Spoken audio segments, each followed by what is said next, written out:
Comes up कि ma'am Prussia है क्या, मतलब what do you mean by Prussia here. तो उसने सोचा कि भाई जब स्कूल जाकर डांट ही पढ़नी है तो इट इज बेटर कि आज मैं स्कूल ना जाऊं। ये बात उसकी सोच के बिल्कुल परे थी कि ऐसा कैसे हो सकता है कि उनके स्कूल के अंदर अब फ्रेंच लैंग्वेज नहीं पढ़ाई जाएगी। आप भी गुस्से में अपने मम्मी पापा से उनको मार नहीं सकते हो, अपने भाई बहन को मार सकते हो। He was standing very straight and even Franz says कि he has never seen mister M Hamel look so toll.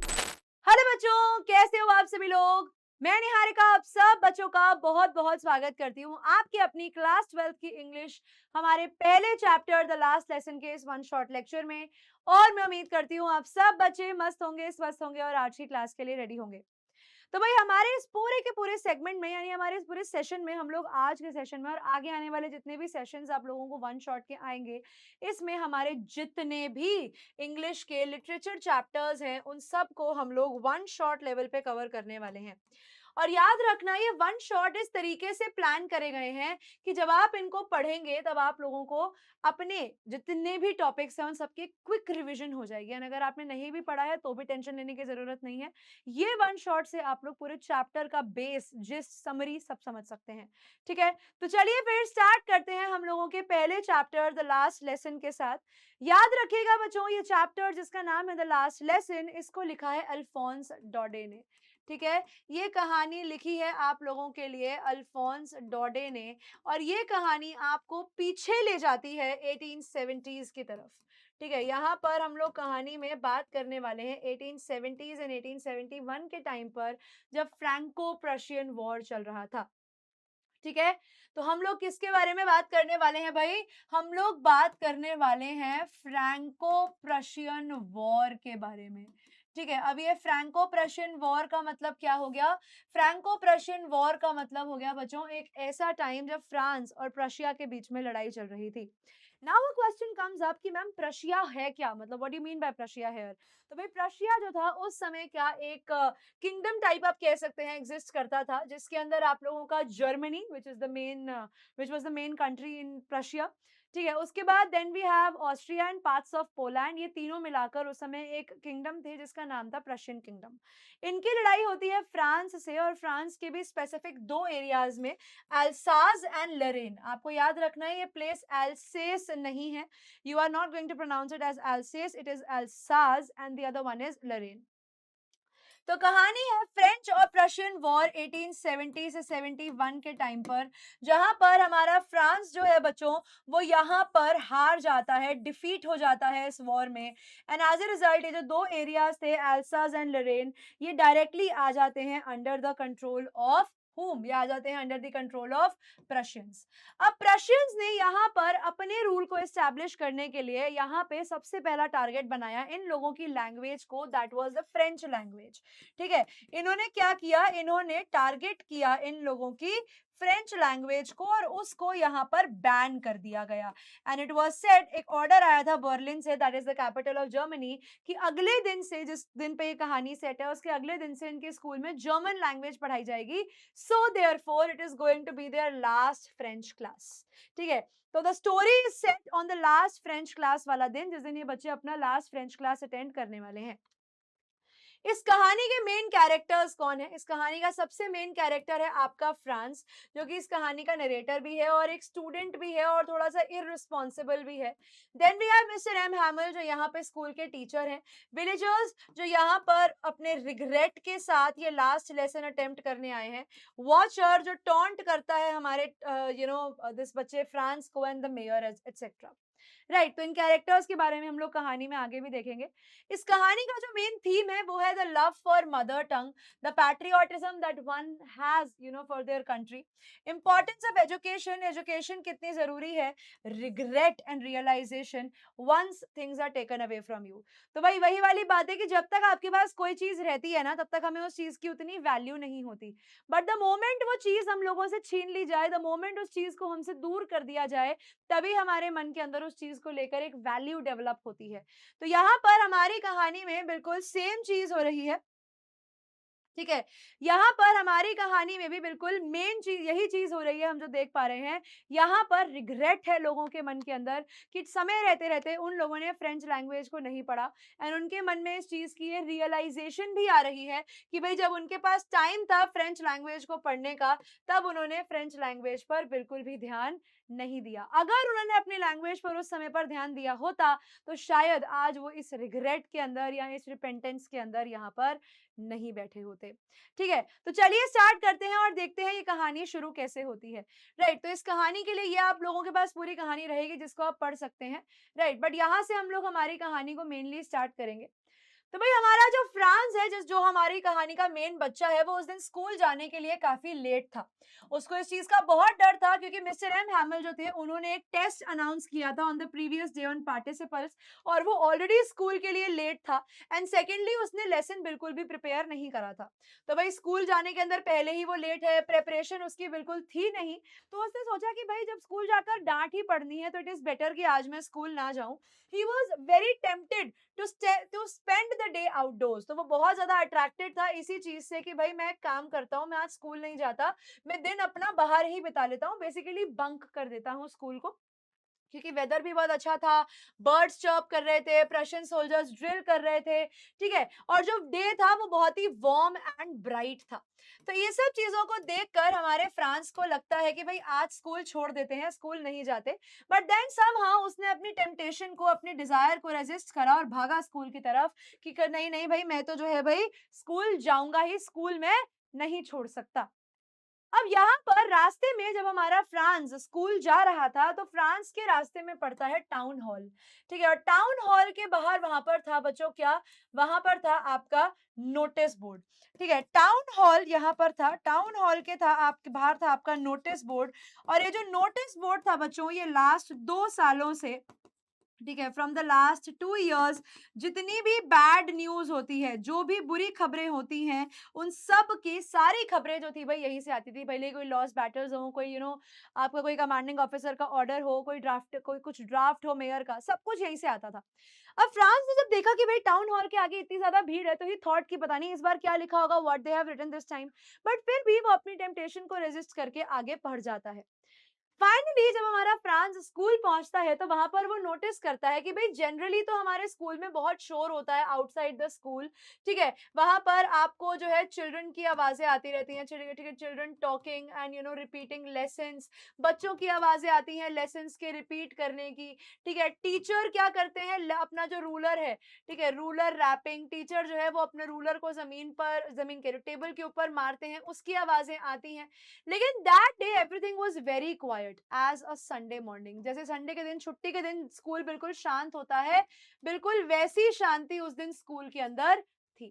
France noticed a crowd near the bulletin board.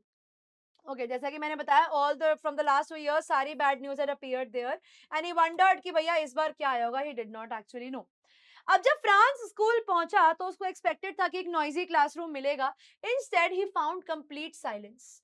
But अब भाई क्या करे, क्लासरूम में तो जाना ही है, तो बड़ा ऐसे बिल्कुल ऐसे ना हेजिटेंट होकर, बड़ा शर्मा शर्मा कर भाई साहब क्लास के अंदर घुसते हैं। अब जैसे ही वो क्लास के अंदर जाता है, मिस्टर एम हैमिल जो जनरली बड़े स्ट्रिक्ट होते हैं, डांटते रहते हैं, थोड़े क्रैंकी से टीचर हैं, वो फ्रांस को बोलते हैं फटाफट से बैठ जाओ, we were beginning without you. ठीक है, so take a seat little Franz, we were going to begin without you. वो क्लास स्टार्ट करने ही वाले थे फ्रांस के बिना। अब फ्रांस जैसे ही सीट पर आकर बैठता है, सबसे पहली चीज फ्रांस नोटिस करता है कि भाई पहली बात तो क्लास शांत थी, बहुत ज्यादा सब लोग बैठे हुए थे क्लासरूम के अंदर। फिर फ्रांस नोटिस करता है कि मिस्टर एम हैमिल जो है अपने स्पेशल ड्रेस पहन कर आए हैं, जिसके अंदर उनकी फ्रिल्ड शर्ट, उनका ग्रीन कोट, उनकी हैट वगैरह उन्होंने पहनी हुई है, जो वो जनरली अपने इंस्पेक्शन डेज के ऊपर पहनते हैं। आज वो कपड़े जो है मिस्टर एम हैमिल पहन कर आए हैं। फ्रांस सोचता है कि पता नहीं यार ये कपड़े क्यों पहन कर आए हैं, बट इससे पहले कि उसे इस चीज का जवाब मिले, फ्रांस ये भी नोटिस करता है कि जितने भी विलेजर्स हैं, उनके हॉजर, मेयर, पोस्टमैन, वो सारे के सारे क्लासरूम की बैक बेंचेस पर बैठे हैं। और ये बैक बेंचेस वही है जो जनरली एम्प्टी रहती है, लेकिन आज वहां पर लोग बैठे हुए हैं। सो France was very surprised bye there presence कि यार ये सारे लोग यहाँ पर क्यों आए हैं, why are they all collected here. अब होता क्या है, अब जैसे ही फ्रांस सब कुछ नोटिस कर रहा था, उतने में मिस्टर एम हैमिल अनाउंस कर देते हैं भाई that this is your last French lesson. एक ऑर्डर आया है बर्लिन से कि नेक्स्ट डे से जर्मन जो है वो इनके स्कूल में पढ़ाई जाएगी instead of French, and new teacher will be arriving next day, therefore it is the last day Mr M Hamel is there in the school and they are learning the French language. ये जो news थी बच्चों, of this news was a thunderclap for Franz. ये जो news थी कि अब से स्कूल के अंदर फ्रेंच लैंग्वेज नहीं पढ़ाई जाएगी was a thunderclap for him. ये बात उसके लिए बहुत ज्यादा शॉकिंग थी, ये बात उसकी सोच के बिल्कुल परे थी कि ऐसा कैसे हो सकता है कि उनके स्कूल के अंदर अब फ्रेंच लैंग्वेज नहीं पढ़ाई जाएगी, और वो इसी दिन को मिस करने वाला था। He was going to miss this lesson, you know, if he would have not come to the school that day. ठीक है, फ्रांस को यहाँ पर रियलाइज होता है कि भाई मैंने अपनी किताबें नहीं पढ़ी, मैंने अपनी पढ़ाई नहीं करी। Franz was very shocked and अचानक से when he got to know that this is going to be the last French lesson, he developed a love for French. वो यहाँ पर अपनी फ्रेंच लैंग्वेज को अपने ओल्ड फ्रेंड्स जैसा रिगार्ड करता है कि भाई मेरी किताबें जो हैं वो मेरी ओल्ड फ्रेंड्स हैं, जिन्हें एक टाइम पर मैं इतनी बड़ी न्यूसेंस समझता था, एक चीज जिसे मैं इतनी अपनी बड़ी प्रॉब्लम समझता था, वो एक्चुअली में प्रॉब्लम थी ही नहीं। उसे रिग्रेट होता है कि उसने टाइम रहते रहते पढ़ाई नहीं करी, उसने बहुत टाइम वेस्ट करा, उसने प्रॉपर्ली लर्निंग नहीं करी, अपने लेसन्स मिस किए। ठीक है, उसकी किताबें जो उसे पहले बोरिंग लगती थी, आज वो उसके लिए उसके ओल्ड फ्रेंड्स जैसी हैं। ठीक है, दैट ही कांट फॉरगेट, ऐसी ऐसी चीजें जिन्हें अब वो भूल नहीं सकता, अपने दिल से निकाल नहीं सकता। He realised the value of education only when it was about to be taken away. और उसे अपनी एजुकेशन की वैल्यू तभी रियलाइज होती है जब वो एजुकेशन उससे छीन जाने की बिल्कुल कगार पे आ चुकी है। अब यहाँ पर मिस्टर एम हैमिल जो है वो सब बच्चों को पढ़ाना शुरू करते हैं, एक एक करके सबके लेसन्स होते हैं। फ्रांस की बारी आती है अपने पार्टिसिपल्स के रूल्स को बोलने की। अब ऑब्वियसली वो पढ़ के तो गया नहीं था, सो ही फंबल्ड इन द बिगिनिंग, वो कंफ्यूज हो जाता है बिगिनिंग में और ऐसे सर झुकाकर खड़ा हो जाता है। At that point of time mister M Hamel बात करते हैं और वो फ्रांस को यही बोलते हैं कि अकेले तुम्हें ब्लेम करने की बात नहीं है भाई, everybody in the districts of Alsace and Lorraine, सब लोगों ने फ्रेंच लैंग्वेज को जो है भाई इग्नोर किया है, उस पर ध्यान नहीं दिया है। पेरेंट्स की बात अगर करें तो वो भी बच्चों को स्कूल जाने की जगह पे काम पर भेज देते थे, जस्ट फॉर एक्स्ट्रा मनी, ताकि उन लोगों के पास एक्स्ट्रा पैसा आ जाए। एंड पेरेंट्स तो पेरेंट्स, मिस्टर एम हैमिल की भी गलती है। ठीक है, स्टूडेंट्स भी अक्सर लर्निंग पोस्टपोन करते थे। वो कहते हैं कभी कभी मैं भी बच्चों को छुट्टियां दे देता था अपने पर्सनल वर्क के लिए। कभी मुझे फिशिंग जाना है तो मैंने छुट्टी दे दी, कभी मुझे बच्चों से गार्डन में पानी डलवाना है तो मैं उन्हें क्लास के बाहर भेज देता था। तो इस सेज में सब लोग, मैं उन लोगों को ब्लेम नहीं करूंगा अकेले कि दे आर ओनली रॉन्ग। ठीक है, he says मैं भी उतना ही बड़ा कल्प्रिट हूँ in not making you guys learn French, thinking that we have plenty of time, thinking कि हम आज नहीं पढ़ते कल पढ़ लेंगे। वो कहते हैं प्रोक्रास्टिनेशन करने में हम सब ऊपर हैं। ठीक है, तो he says we all have, ये लाइन जरूर याद रखना, इस पूरी सिचुएशन को देखकर वो कहते हैं we all have a great deal to reapproach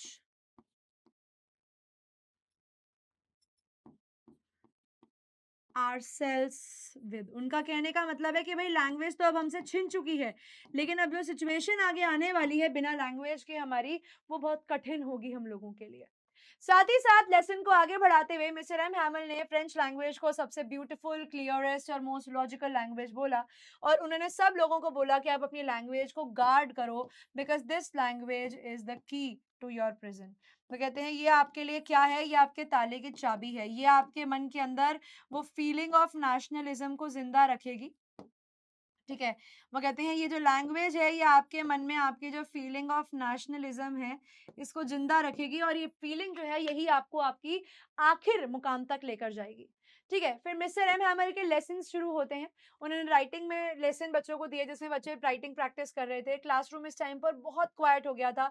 यहाँ पर आप देख सकते हैं कि इवन जो छोटे बच्चे थे वो भी जो ड्राइंग कर रहे थे, फिश हुक्स बना रहे थे, वो भी एकदम शांति से बना रहे थे, as if that was also French. Similarly जो पिजन्स है हमारी कहानी के, वो भी सिंबॉलिक रहे हमारी कहानी में फ्रीडम के। किस तरीके से? क्योंकि यहाँ पर they had their free will to to coo, at least उनके पास वो कू तो कर सकते हैं, यानी गुटरगू तो कर सकते हैं फ्रीली। तो यहाँ पर हमारा जो फ्रांस है, जब वो इतनी शांत क्लास के अंदर इन पिजन्स की आवाज को सुनता है, तो वो एक लाइन बोलता है कि are they going to make them sing in German even the pigeons. तो इस लाइन से फ्रांस ये दिखाना चाहता है कि इंसान कंट्रोल सिर्फ उसी व्यक्ति के ऊपर कर सकता है जिसको वो अपने से नीचा समझता है, जिसको वो अपने से इंफीरियर समझता है। आप भी गुस्से में अपने मम्मी पापा से उनको मार नहीं सकते हो, अपने भाई बहन को मार सकते हो, क्योंकि आप उन्हें अपने से, क्योंकि आपके छोटे हैं वो, अपने से बड़े व्यक्ति पे आप हाथ नहीं उठा सकते, भले ही आप कितने भी गुस्से में क्यों ना हो। तो सिमिलरली आप उन्हीं के ऊपर अपना दबदबा बनाने की कोशिश करते हैं जिन्हें आप अपने से कम समझते हैं। अब पिजन्स हैं, वो लोग कू कर रहे हैं, वो गुटर-गू कर रहे हैं, तो आप उनको कंट्रोल नहीं कर सकते। In no ways you can control them, in no ways you can take control of their life, और आप उन्हें जर्मन लैंग्वेज में नहीं बुलवा सकते, because your control is limited. आप सिर्फ लोगों पर कंट्रोल कर सकते हो जिन्हें आप समझते हो कि हाँ, इन पर हमारा कंट्रोल चल सकता है, but you can not control everybody that is there in your life. ठीक है? फिर मिस्टर एम हैमल हिस्ट्री के भी जो है लेसन लेते हैं, जिसके अंदर बच्चे क्वेश्चंस का आंसर देते हैं और हर व्यक्ति बहुत अटेंटिव रहता है क्लास में। ठीक है? नो, नॉट ज्योग्राफी, एग्जैक्टली उन्होंने ज्योग्राफी नहीं पढ़ाया था। Mr M Hamel taught the class and even Franz realised that this was the last time he could hear his teacher, he was able to understand everything. याद रखना, France जो है बच्चों, वो भी सब कुछ जो था क्लास के अंदर परफेक्टली समझ पा रहा था। शायद इसीलिए क्योंकि पहली बार हमारे फ्रांस ने सब कुछ, सब चीज़ों को बहुत ज़्यादा ध्यान से सुना था, ठीक है? उसने सब चीज़ों पर बहुत ज़्यादा फ़ोकस किया था, एंड मिस्टर एम हैमिल, उन्होंने भी सब चीज़ों को समझाने में बहुत डेडिकेशन दिखाई थी। तो दोनों का ही तरीका हम मान सकते हैं, दोनों की ही बातें यहाँ पर ज़रूरी रहेंगी हमारी कहानी के अंदर, कि दोनों जो थे वो अंडरस्टैंडिंग डेवलप कर पाए। टीचर ने भी बहुत प्यार से समझाया, बच्चों ने भी बहुत ध्यान से सुना। फ्रेंच लेसन के चलते-चलते क्लास में ओल्ड हॉजर भी बैठे थे अपने ओल्ड प्राइमर के साथ। Farmer mayor, farmer post master भी वहाँ पर प्रेज़ेंट थे। अभी जितने भी लोग यहाँ पर आए हैं, ये दिखाते हैं कि कहीं न कहीं ये मिस्टर एम हैमल की बहुत रिस्पेक्ट करते हैं, क्योंकि मिस्टर एम हैमल ने 40 इयर्स ऑफ सर्विस दिया है यहाँ पर, 40 साल उन्होंने यहाँ पर पढ़ाया है। एंड इमेजिन करिए एक ऐसा व्यक्ति जो 40 साल पढ़ाकर जा रहा है और उसको प्रॉपर रिटायरमेंट भी नहीं मिल रहा, उन्हें अब्रप्टली काम से हटाया जा रहा है क्योंकि अगले दिन से जर्मन लैंग्वेज स्कूल में पढ़ानी है। लव फॉर फ्रेंच, कि वो भी लैंग्वेज के लिए उनके मन में प्यार था, बेसिकली पैट्रियोटिज्म था। एंड लास्टली ये दिखाता है उनका रिग्रेट, कि जब उनके पास समय था तब उन्होंने अपनी एजुकेशन पर ध्यान नहीं दिया। आज यहाँ पर ओल्ड हॉजर अपना प्राइमर, जब छोटे-छोटे बच्चे बा, बे, बी, बो, बू पढ़ रहे हैं, तब प्राइमर वो अपनी किताब पकड़ के, वो प्राइमर पकड़ के मिस्टर हॉजर जो हैं वो भी बा, बे, बी, बो, बू करते हुए रो रहे हैं और उन बच्चों के साथ पढ़ रहे हैं, जो कि उनका रिग्रेट दिखाता है। ठीक है? इट शोज़ हिज़ रिग्रेट कि भई उनके पास भी जब टाइम था, तब उन्होंने अपनी पढ़ाई पर जो ध्यान नहीं दिया, वो उन्होंने बहुत गलत किया। ठीक है? फाइनली जब सब लोगों का लेसन हो जाता है, उससे पहले मिस्टर एम हैमल, याद रखना, क्लास को बड़े ध्यान से देख रहे थे, because it was his last day. उनकी जो सिस्टर है, he she was packing the bags above the classroom. उनका कोई रूम होगा जहाँ पर वो उनके ट्रंक्स पैक कर रही थी, उनके बैग्स पैक कर रही थी। And finally the last lesson has come to an end. उनका जो आखिरी लेसन है वो खत्म हो जाता है जैसे ही क्लॉक में 12 बजते हैं। ठीक है? चर्च बेल, जिन्हें हम एंजेलस, यहाँ पर बेसिकली वो प्रेयर थी इनकी, it announces the end of the lesson. इसी के साथ-साथ जो प्रशियन सोल्जर्स हैं, वो भी ड्रिल करते हुए वापस आ गए थे, जो कि ऑलरेडी उनकी डोमिनेंस को शो कर रहा है, the dominance of the Prussians, कि वो लोग ऑलरेडी इस एरिया को अपना बना चुके हैं। इट इज़ जस्ट दैट कि कल से इनकी लैंग्वेज भी यहाँ पर लागू हो जाएगी। और इस टाइम पर when Mr M Hamel has given his 40 years of faithful service in a school, ठीक है, जहाँ पर उन्होंने एक-एक चीज़ को खुद से बनाया है, हर लेवल, हर टाइप के बच्चे को पढ़ाया है, आज abruptly he has to leave the school. So obviously Mr M Hamel बहुत ज़्यादा इमोशनल हो गए, एंड उनकी आँखों से जो है भई आँसू तो नहीं झलके, बट हाँ, जब वो खड़े हुए अपनी सीट से, तो he was standing very straight. And even Franz says कि he has never seen mister M Hamel look so tall. Right, because it was his last French lesson and he wanted to remember everything. It was his way of giving tribute to the language. तो mister M हैमल जो हैं, जब वो खड़े होते हैं तो वो बोलने की कोशिश करते हैं, but since he was very much overcome with the emotions, वो इतने ओवरवेल्म्ड थे इमोशंस से, वो इतने इमोशनल थे उस समय कि वो कुछ लिख नहीं पाए बोर्ड के, सॉरी, कुछ बोल नहीं पाए। तो उन्होंने बस क्या किया, उन्होंने बोर्ड के ऊपर लिख दिया। ठीक है? ही जस्ट रोट, ठीक है, ही रोट विवा ले फ्रांस, ठीक है, which means long live France. उन्होंने बड़ा बड़ा बड़ा बोर्ड के ऊपर लिख दिया long live France, and since he was not able to speak, he could not continue speaking, so he turns towards the blackboard and wrote विवा ले फ्रांस, ठीक है, एंड डिसमिस्ड द क्लास। और इसी के साथ उन्होंने क्या किया, उन्होंने क्लास को डिसमिस कर दिया। अब यहाँ पर इस चीज में ध्यान देने वाली बात ये थी कि मिस्टर एम हैमल ने क्लास खत्म कर दी और यहाँ पर आकर हमारी जो स्टोरी थी वो भी खत्म हो जाती है।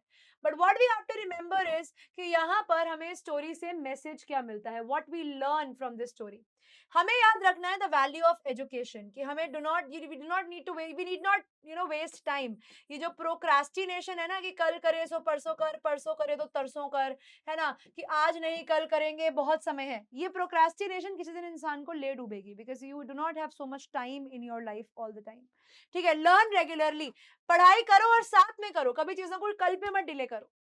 Then respect your language, preserve your culture, because एक language है आपका बहुत important part है आपकी culture का, आपकी आपके पूरे system का। अगर आप अपनी language को preserve कर रहे हैं, which means you are actually protecting the culture of your own country, and ये आपकी national pride है, ये freedom और identity है। And the last theme that we are able to understand is यहाँ पर linguistic chauvinism।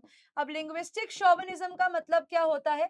linguistic chauvinism का मतलब होता है जब आप अपनी language को ऊपर समझते हो किसी और की लैंग्वेज से।